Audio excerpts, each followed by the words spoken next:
La première évacuation d'un campement de toxicomanes, c'était, vous étiez présent déjà à l'époque, c'était mai 2018, porte de la Chapelle.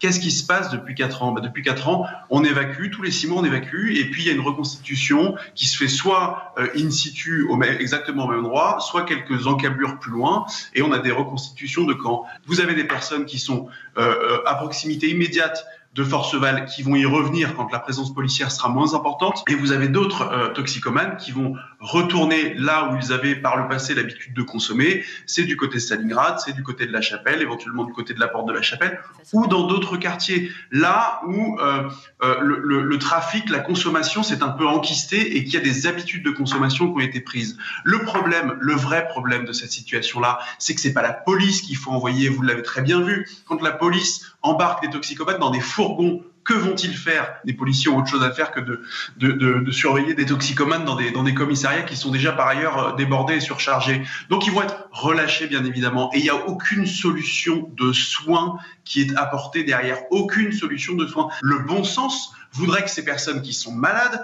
soient prises en charge, mis hors d'état de nuire à la fois pour elles-mêmes et pour les riverains et les Parisiens, et puissent être soignés, puissent être sevrés, puissent être désintoxiqués. Ça fait 4 ans. Est-ce qu'en 4 ans, on n'aurait pas pu mettre en place de telles structures? Est-ce qu'en 4 ans, on n'aurait pas pu sortir ces toxicomanes de la rue, les protéger contre eux-mêmes et protéger la société? C'est un coup d'épée dans l'eau manifestement, et on va encore partir comme cela pendant des mois très certainement, avec des évacuations qui vont se succéder, et rien ne va changer. Donc il faut une vraie prise de conscience. C'est pas la police qu'il faut envoyer, ce sont des médecins, ce sont pas des associations humanitaires qui vont et qui vivent par ailleurs, pardonnez-moi, de subsides publics, qui vivent de ces situations-là d'extrême précarité avec les toxicomanes. Ce sont pas des associations humanitaires, ce sont des personnels médicaux.